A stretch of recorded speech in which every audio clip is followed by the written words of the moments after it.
राम राम, राधे राधे, जय हिंद, जय भारत। मैं आप सभी का स्वागत करती हूँ अपनी YouTube channel study with Mona miss.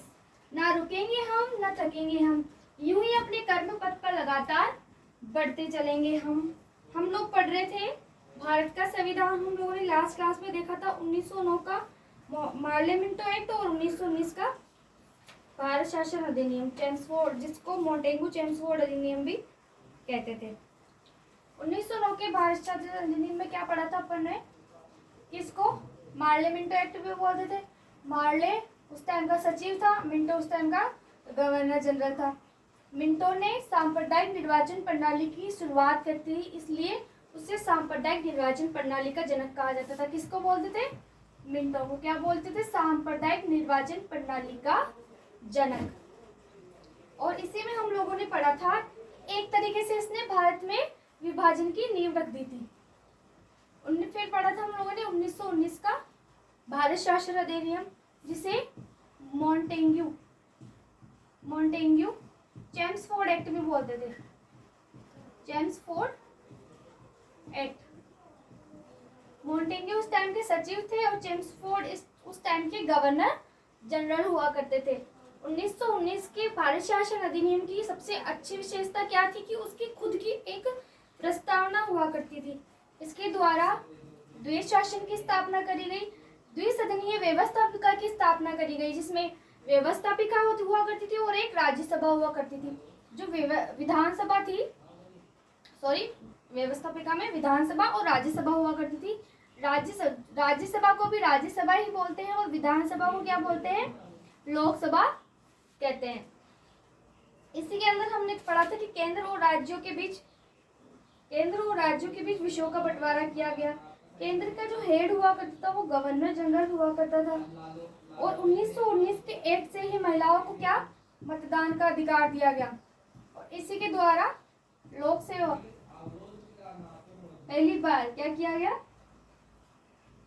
लोक सेवकों की लोक प्रशासन की स्थापना करी गई। तो यहाँ तक हम लोगों ने पढ़ लिया था।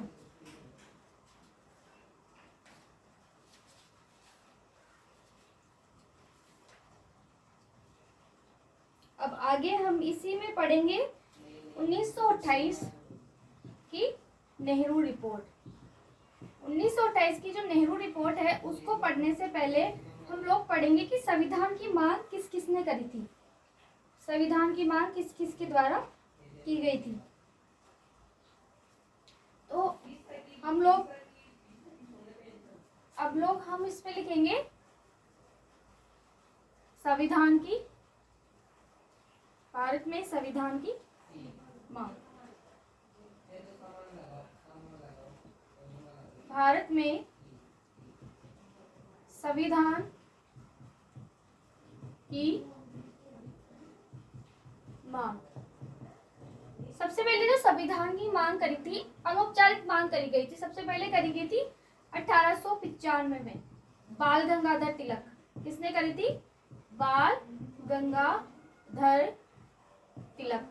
अब जो मैं पढ़ा रही हूँ उसमें तुमको नाम और विशेषकर डेट दोनों याद रखनी, क्योंकि पूछते सबसे पहले मांग किसने करी थी संविधान की? बाल गंगाधर तिलक ने। कब करी गई थी? 1895 में। ये मांग कैसी थी? अनौपचारिक। कैसी थी? अनौपचारिक मांग थी। अनौपचारिक मांग। सबसे पहले संविधान की मांग बाल गंगाधर तिलक ने कब? 1895 में अनौपचारिक मांग। फिर करी थी 1922 में। 1922 में किसने करी थी? महात्मा गांधी ने। 1922 में किसके द्वारा करी गई? महात्मा गांधी के द्वारा की गई। और उन्होंने क्या कहा था कि भारत के जो लोग हैं उनका राजनीतिक भविष्य भारतीय ही तय करेंगे। इन्होंने क्या कहा था कि जो भारतीय है उनका राजनीतिक भविष्य, उनका राजनीतिक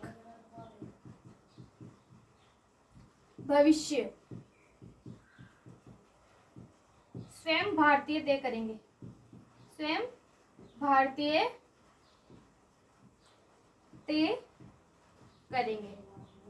ये किनको कह रहे हैं? ब्रिटिश गवर्नमेंट को कह रहे हैं, ब्रिटिश संसद को, कि भारतीय ही उनका राजनीतिक भविष्य तय करेंगे। हम हमारे नॉर्मल लैंग्वेज में बोलते तो कौन हो मारो कई कर बारो।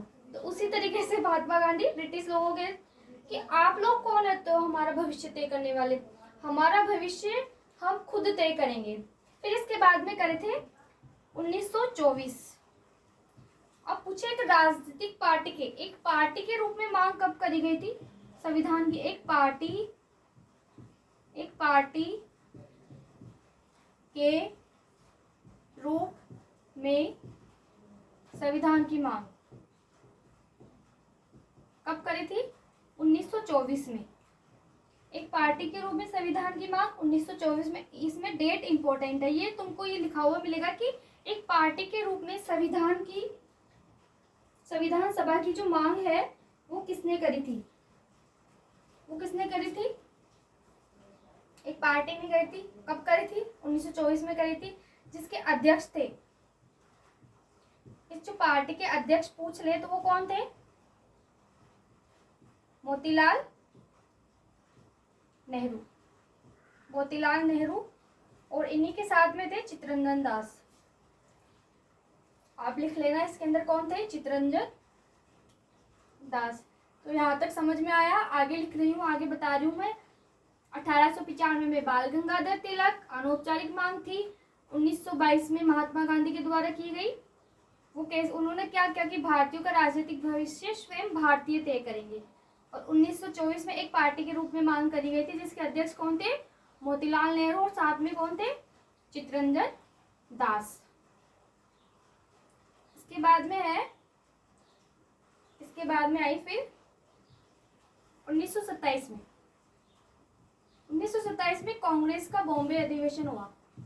कांग्रेस का बॉम्बे अधिवेशन। कांग्रेस के बॉम्बे अधिवेशन के अंदर संविधान सभा की मांग किसने उठाई? संविधान सभा या खुद का संविधान हो उसकी मांग उठाई मोतीलाल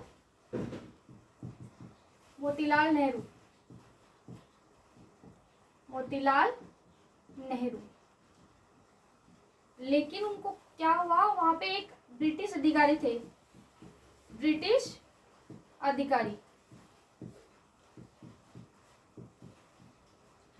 अधिकारी थे, उन्होंने कहा, उनका नाम था ब्रेकन। इन्होंने क्या किया? चुनौती दी भारतीयों को, सबको चुनौती दी कि तुम भारत का संविधान का गठन तो होगा पर तुम जो भी संविधान निर्माण करके लाओगे उसे कांग्रेस और मुस्लिम लोग दोनों की स्वीकृति आवश्यक होनी चाहिए। उन्होंने क्या किया कि संविधान का गठन तो होगा परंतु तुम जो संविधान बनाकर लाओगे उसे कांग्रेस और मुस्लिम लीग दोनों की क्या होनी चाहिए? स्वीकृति होनी चाहिए। स्वीकृति हो तभी वो क्या हुआ? पास होगा। ठीक है। फिर उसके बाद में आती है, इस चुनौती को स्वीकार कौन करते हैं? मोतीलाल नेहरू। जवाहरलाल नेहरू नहीं, मोतीलाल नेहरू, जो कि जवाहरलाल नेहरू के पिता थे।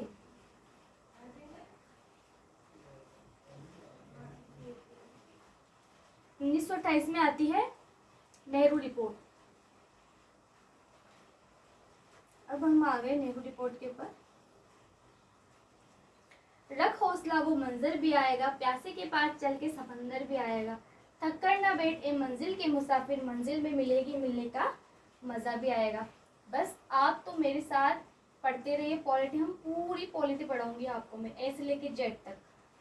आप चाहे से फिर किसी भी कंपटीशन एग्जाम फाइट करो जिसमें पॉलिटी आती है, आपको बिल्कुल भी दिक्कत नहीं आएगी। तो हम पढ़ रहे थे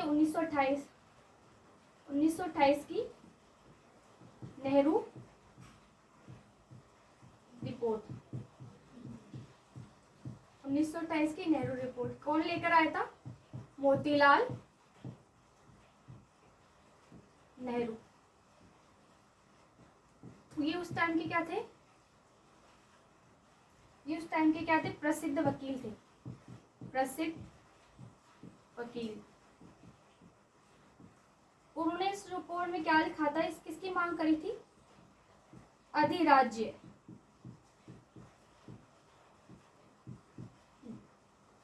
डोमिनेंट, इंग्लिश में बोलते डोमिनेंट स्टेटस, अधिराज्य की मांग करी थी। अधिराज्य से मतलब होता है कि आप स्वतंत्र तो हो पर पूरी तरीके से स्वतंत्र नहीं हो, आपका कुछ अधिकार अभी भी ब्रिटिश लोग ही तय कर रहे हैं, कुछ निर्णय ब्रिटिश ही तय करते हैं, तो वो होता है अधिराज्य। 1928 की जो प्रस्तावना थी, 1928 की जो नेहरू रिपोर्ट थी, उसमें 19 मौलिक अधिकारों का उल्लेख मिलता है। कितने? 19 मौलिक अधिकारों का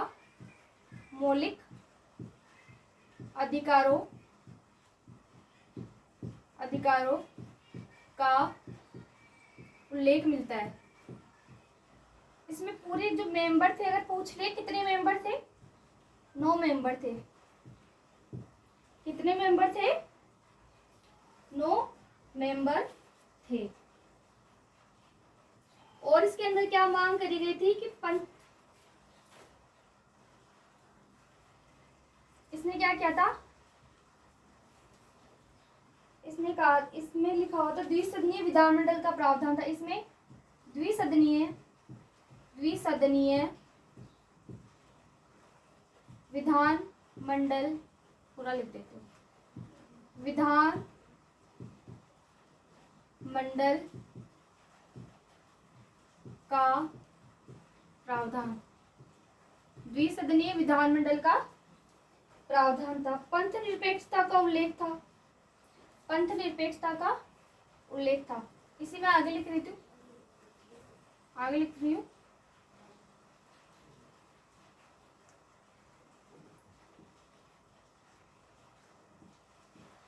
पंथ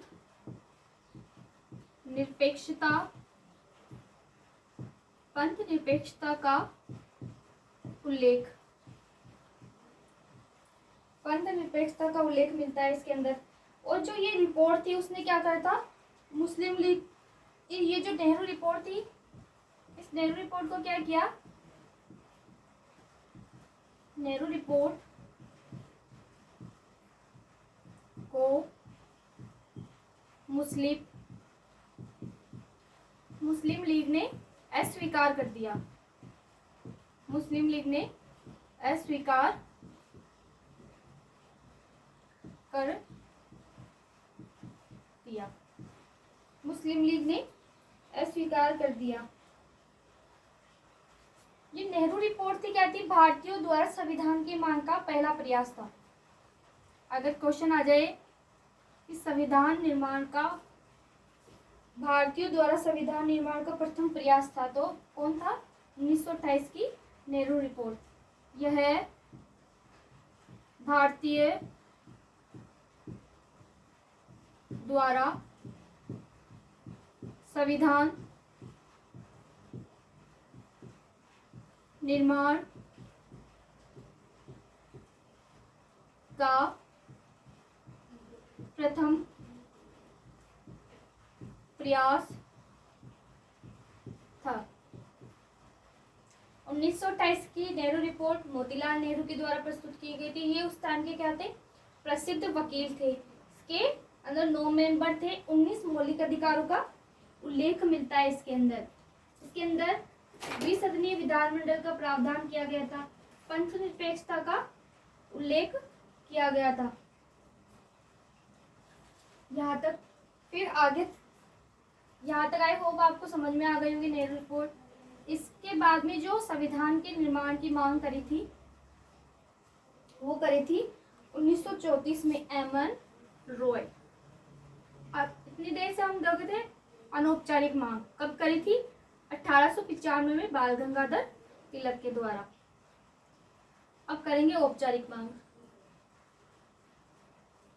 औपचारिक मांग 1934 में। औपचारिक मांग, औपचारिक मांग, औपचारिक मांग किसने करी थी? M.N. रॉय। किसने करी थी? M.N. रॉय ने करी थी। फिर 1938 में पंडित जवाहरलाल नेहरू ने संविधान सभा की मांग वयस्क मताधिकार के आधार पर करी। वयस्क मताधिकार के आधार पर कब करी? 1938 में। वयस्क मताधिकार के आधार पर संविधान की मांग कब करी थी? डेट याद रखना है, इनकी डेट पूछते हैं। 1938 में। किसने करी थी? पंडित जवाहरलाल नेहरू ने। किसने करी थी? पंडित जवाहरलाल नेहरू ने। तो यहाँ तक हम लोगों ने देख लिया कि भारत में संविधान की मांग कब कब और किसने करी थी। आई होप आपको क्लास समझ में आ गई होगी। ना रुकेंगे हम, ना थकेंगे हम, यूं ही अपने कर्म पथ पर लगातार बढ़ते चलेंगे हम। आपका सपोर्ट यूं ही बना रहेगा तो हम पूरी पॉलिटिक कवर करेंगे। Thank you for watching this video.